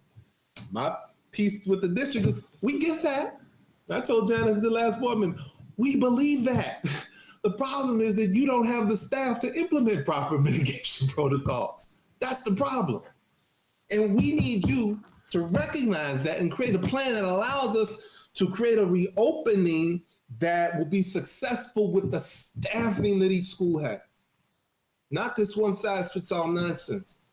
But again, we would have created our 50, worked it out, figured, tweaked it if where necessary, expanded it, and by now, damn near all the district would be open. By the way, I could just see the articles in the newspapers. The schools, if they had followed your recommendations, schools that were open, or schools that weren't reopened would be complaining that their kids don't have the same advantages that schools that are open. So it's not like we would eliminate people complaining. That will exist no matter what, and I'm probably one of the people complaining. But your point's well taken. In other words, try it. Implement something in September, see what happens so that you know what you have to do if you're going to want to open 50 more schools. Or maybe you have to close the schools because there's a spike and it's too dangerous. But then we all agree. At that point, like we're working on something we all know about, we all see, it's not hypothetical. And to deal with that other part, I mean, there are local school councils that voted not to reopen. Yeah. And so I think in my process, I would have involved principals and local school councils heavily. Yeah. And so there would have been much complaining to me, right? Your local school council said you're not ready. Your principal said you're not ready. And so there shouldn't be much complaining there. Yeah. Like part of determining which 50 to start with is seeing which principals and local school councils feel most ready or feel ready with certain supports. Because if we just went with most ready, we would have probably got a lot of majority white schools that want to reopen. So there had to be some targeted support to help some schools, to incentivize some schools on the and serve poor communities to be a part of the pilot and get them the support they need to feel comfortable and confident that they could. And then there's outreach. District did no outreach. 20%, something like 20% of Hispanic students came back to school based on our survey. 24% of Black students and 60% of white students, right? So the district did no outreach to those communities. When they talked about outreach, it was like they did a webinar. And then I just put my hand over my head like, wait a minute. You say you want to reopen schools because reopening remote learning is not working because students don't have access. These families and communities don't have access to technology. And then you did your outreach on a webinar. Are you out of your mind? Like, really? Oh my you God. Send people out in the communities? No, I'm laughing because it's like so much. It's so Chicago. It's so Chicago public schools. Oh my goodness! Wow, 24% of black students. That's it, going back to school. If I heard you correctly, it's 60% of whites. It's so baffling. Make a transition to something else I wanted to ask you about. I sent you these articles making you read homework. Poor Troy dealing with me. But I saw this, the article in the paper that I sent you about prison guards. I think it was in Florida, I want to say, who don't want the vaccine, afraid of the vaccine. I sent you, there was another article Neil Steinberg wrote here in the Chicago Sun-Times. Workers at Roseland Hospital don't want the vaccine. I think at Roseland Hospital, I'm doing this from memory, Troy, 50%. Everybody has access to it because they're frontline medical workers. You're the ones on the front line. Half of them don't want the freaking vaccine. And so, but only like over 70% of black students aren't going back to the classroom. Clearly they have concerns. How can anybody deal, Troy, with all these conflicting worldviews of people in America today, where you don't want to go back to school because you're afraid that you're going to get the virus, but you don't want to take the vaccine because you're afraid of what the vaccine will do to you? How can we as a civilization in this country progress, Troy LaRaviere, when the people in this country have in their brains at the same time completely contradictory worldviews that are working to our detriment? Please help me out here. So I'll try to combine our first conversation with this new one. When they were advocating for a return to in-person learning, they talked a lot about this idea of learning loss, right? And I thought, hell, it was learning loss when the schools were open.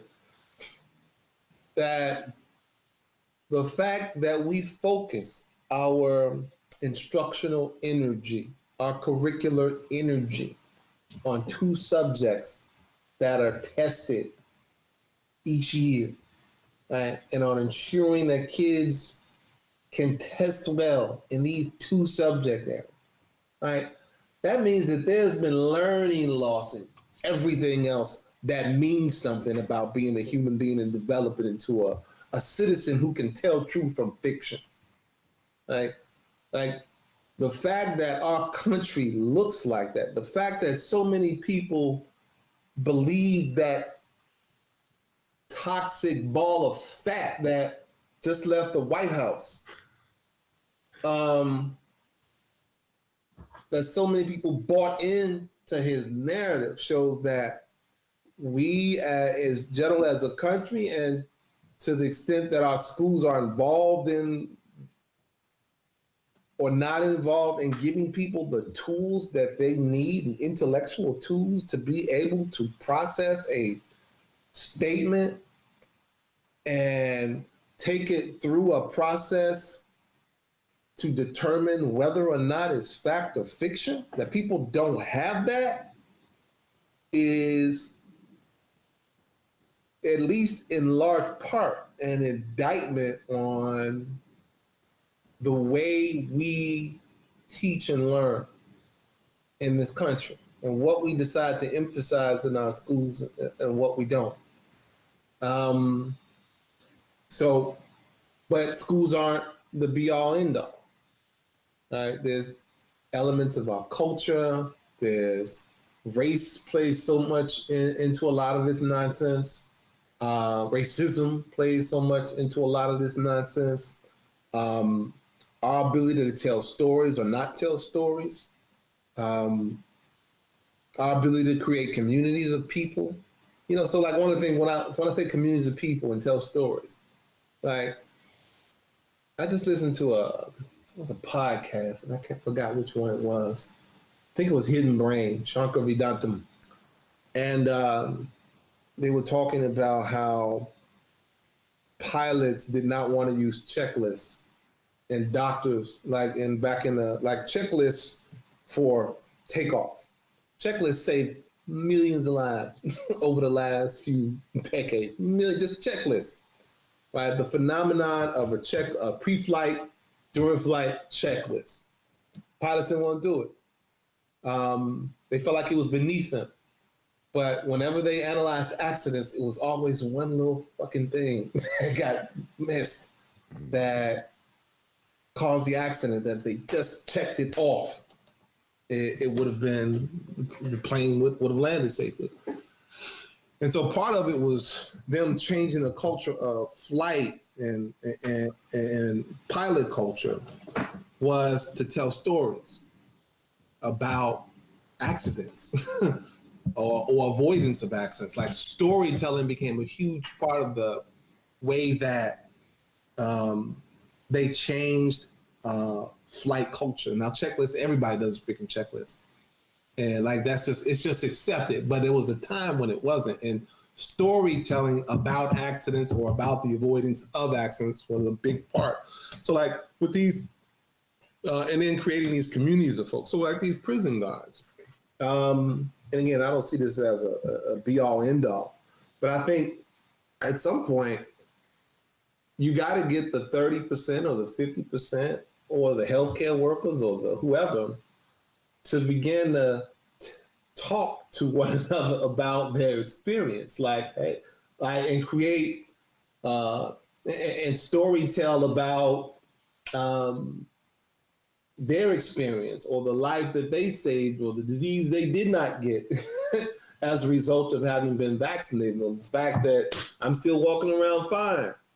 I think they have to create opportunities for people to come together, create community and storytell around that. I think without, with all the misinformation and people's belief in misinformation, without changing that culture, I think it will minimize the impact of that. But from the schools to the culture to interventions like community building and storytelling, I think, there's all of that and 50 other things that we could do to change this. But, I'm an educator. And so I start with what I started with this conversation with, that what we focus on in our curriculum and instruction has to drastically change. We have to start focusing on creating human beings who can receive a fact and know what process to take that fact through to determine whether or not that fact is legitimate. Like, who have that process. And then he can use that process to engage as a civic-minded being with other people. That's where I start, because that's what I do. Well, you have to have a lot of belief and faith in your fellow man to do that. And before we leave this topic completely, I'll just point out that Eric Zorn of the Tribune, when you were talking, it popped in my mind. He just wrote a column today, which talked about protesters in Naperville. So it's not Chicago, Naperville, a well-to-do suburb west of the city. They want the schools opened. Okay, and they had a rally the other day to open the schools of Naperville. So it's not even Chicago, ladies and gentlemen, it's Naperville, well-to-do suburb, all right? And they had this protest, and the picture in the Tribune that accompanied Eric's column showed nobody wearing a mask. So you're having a protest to open the schools, and you're not wearing a mask. And it's being led by, the protest is being led, by the way, State Senator Darren Bailey, who will probably be, he doesn't believe in the pandemic's real. He will probably be, there's a good chance he will be J.B. Pritzker's challenger. This is the Republican Party in 2022, Troy LaRaviere. So this is the world we're living in. You're trying to be rational and explain things to people, to teach them to use creative thinking, to figure things out. They're having a rally demanding that the schools be reopened, and they don't wear masks. Troy, how do you deal with that? I mean, I like, how, you believe, like, if you're rational and you tell people, give them evidence, like, if you don't do checklists, there's going to be accidents, and people will be rational. Like, oh yeah, I'll listen to what you say. Here, these people want to open the schools. They're having a rally. They're not wearing a mask. What? Are you saying when the schools are open, the kids don't have to wear masks? The teachers don't have to wear masks? Do you not? What is it that you don't believe? You don't believe that you need the vaccines? You don't believe that the COVID's real? I'm trying to maintain my faith and my fellow man in this country, Troy, but it's really hard. Help me out here. So there are a group of people on the other side who have faith, right? They have faith that they can create a culture where people believe in an alternative reality, right? They have faith that they could do that. They just say dumb shit loud enough, often enough, repeated enough, attach that dumb shit to the existing culture. We can get people to believe in an alternate reality that has no similarity to the one we exist in. If they can have faith that they can get people to believe in an alternate reality, right? I think we should have faith that we can get people to believe in the reality, using some of the same tools, but just using them ethically. And then again, it's a lot of it has the same do, building culture, creating community. A lot of this isn't really about like the thing that it looks like this is what my community believes, and damn it, I'm gonna believe it too. They create a community around these ideas. So I think we have to do the same thing. And I didn't say creative thinking. I think what they're doing is creative. I meant critical thinking. Yeah. I said creative, but I meant critical. Yeah. And we have to build a culture around this. It's not just about, I'm going to speak to you with logic. I don't believe speaking to people logic is going to do anything. I believe creating a community and a culture around that kind of thing can have a big impact. The crazy thing about liberals, man, the progressives, is that we like to live our values. The right wing likes to promote their values. Wow. Okay? And that's why you get crap like that, because they do a very good job of conveying and promoting and creating community around their values. However backward those values are. We just like to live them. We don't even explain them. That's why we get so much insane. We don't even like, everybody puts he, her, him on the bottom of it and nobody knows why. Like we just like to live them, but we don't like to communicate what we're doing and why. Right? And we must get better at doing that. And a lot of that involves creating community around a value, picking the best messaging for that value. And again, the right wing does that because they believe in the importance of promoting their worldview. Yeah. We like to live our worldview without promoting it, and that's a problem. Well, and it doesn't help, in my humble opinion, that the prevailing wisdom in the city of Chicago, it's the way to deal with anyone who disagrees with or questions what you do is shut up. That does not help, in my humble opinion. All right, we're going to close this conversation, Troy, where we began it. I'm going to end it on a happier note, although it's not so happy because the great Prince died. I am going to force you to name your 3 favorite Prince songs. Didn't even know when we began this interview that you were a student of Prince. 3 favorite Prince songs. Go. I know number 1 and 2. I'm gonna try to get a good one for number 3 here. Okay, I got him. Number 3, When Doves Cry. Number 2, Controversy. Number 3, Adore. Wait, number 1, you mean? I'm sorry, number 1. Sorry, number 1. So let's do that again. Number 3, When Doves Cry. Yeah. Number 2, Controversy. And number 1, Adore. Wow. Pretty damn good. Pretty 3. And I'm going to have to go with, I'm not putting in any order. I'm just going to say When Doves Cry. I love that song. 1999. And his cover, Bet You By Golly Wow, which is so freaking good. Hey, for a bonus point, what album was that cover on? Oh my God, damn, I don't know. That's pretty good. Which one? Emancipation. Yes. That's a great song. Wow. Damn, you know your stuff. I know my friends. He knows his Prince, ladies and gentlemen. Check out Bet You By Golly Wow. He does it so well. He's got those. You know what cover is also on that album that he did an awesome job on? I Can't Make You Love Me. What's the woman's name? Was it not Bonnie Raitt? Was it? It is Bonnie Raitt. Yes, yeah. He did a cover of I Can't Make You Love Me. Ooh, it's on that same album. In fact, Emancipation is the first time Prince ever did a cover.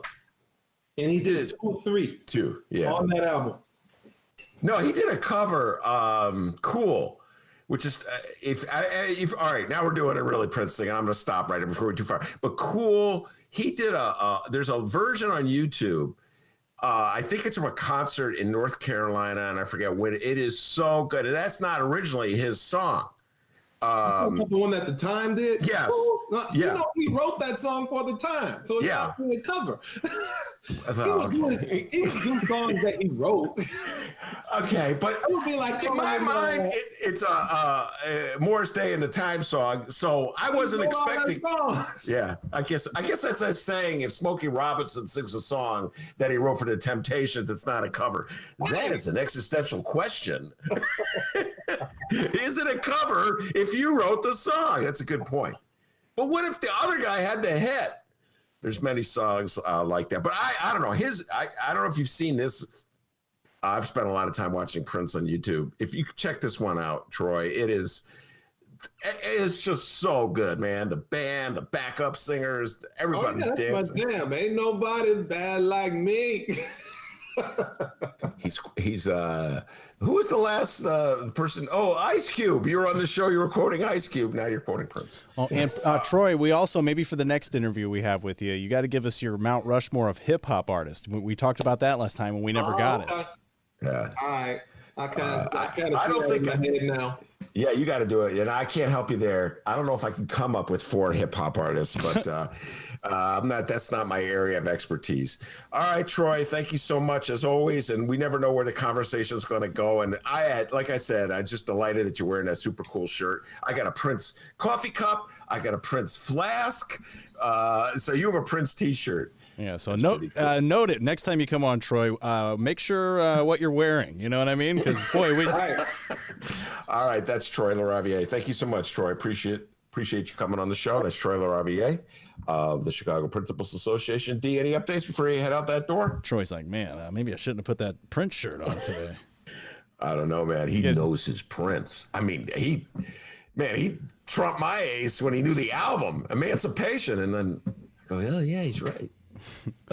Maybe next time he'll wear an Arctic Monkeys t-shirt. Ben, you'd love that, right? He loves the Arctic Monkeys.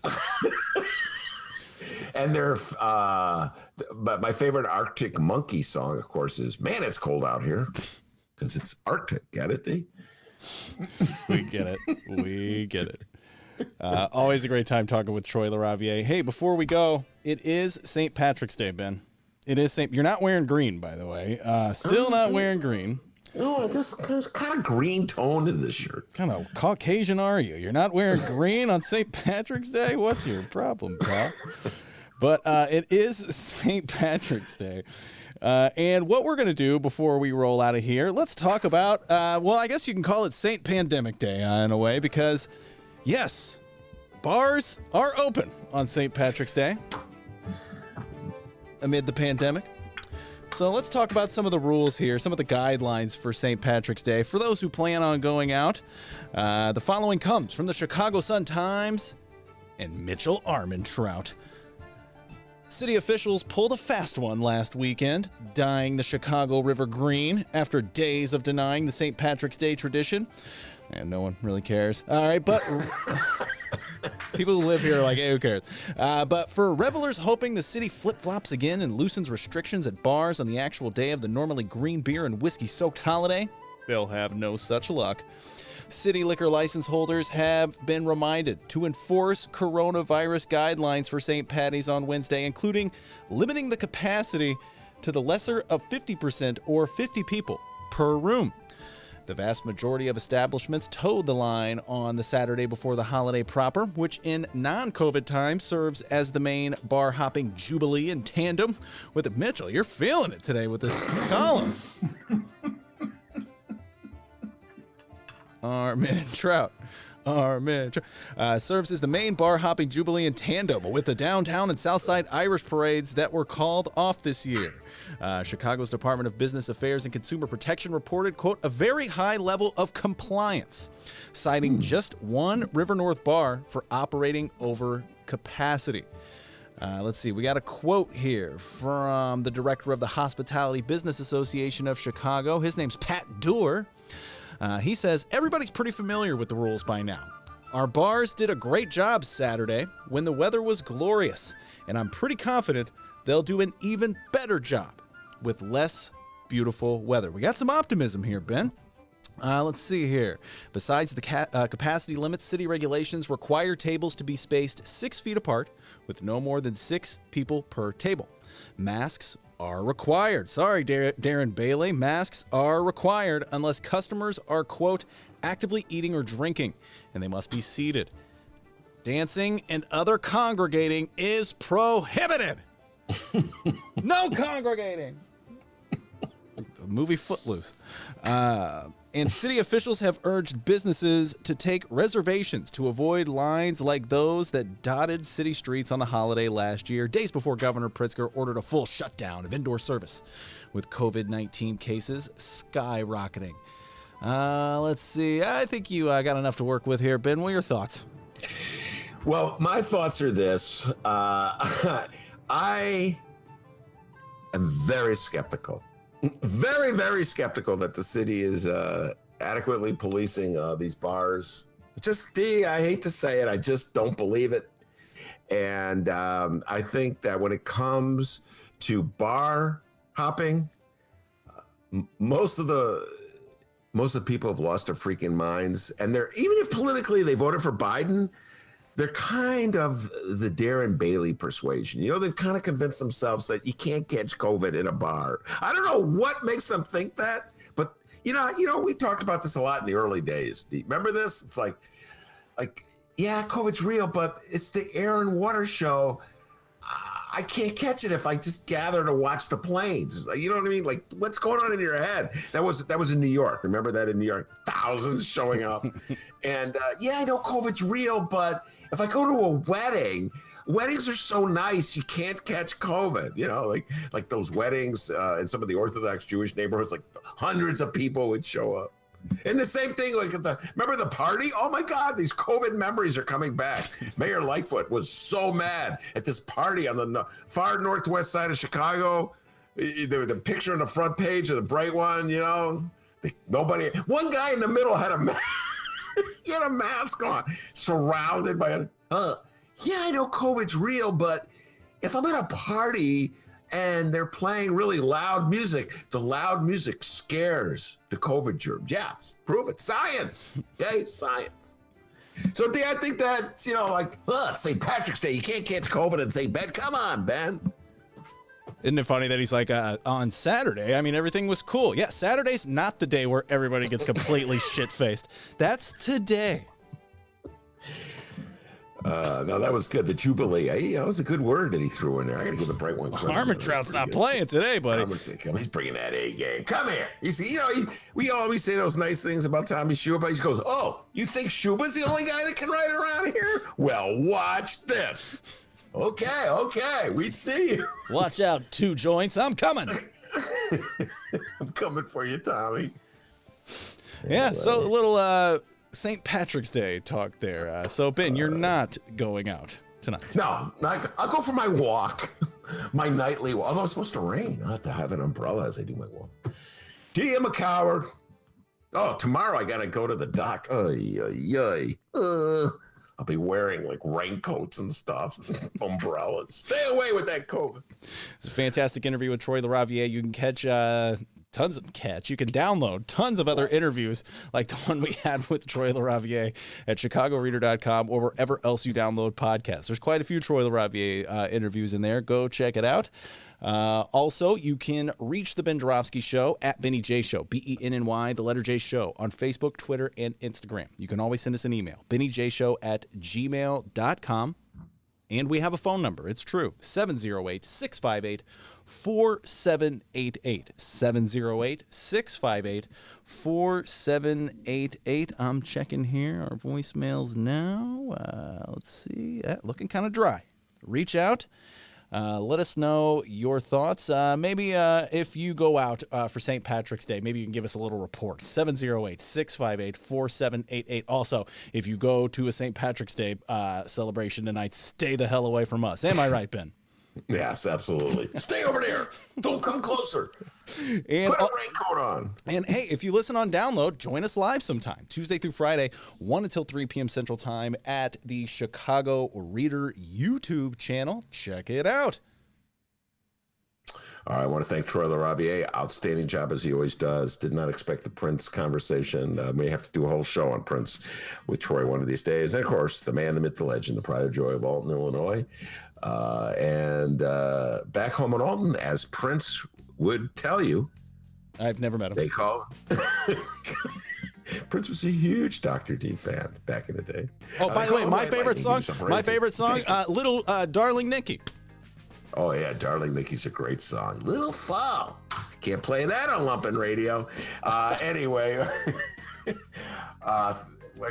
give yourself a raise. Take it out of petty cash. See you tomorrow, everybody.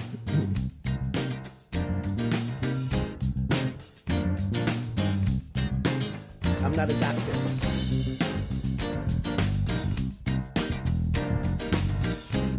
Good afternoon, everyone.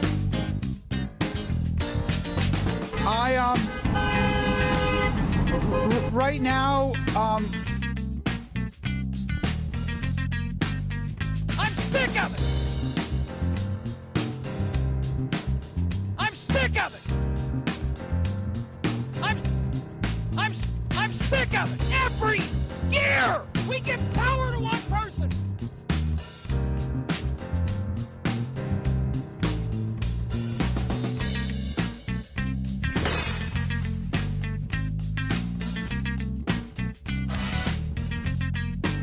I'm not a doctor. I'm not a doctor. Good afternoon, everyone. I'm sick of it. I'm sick of it.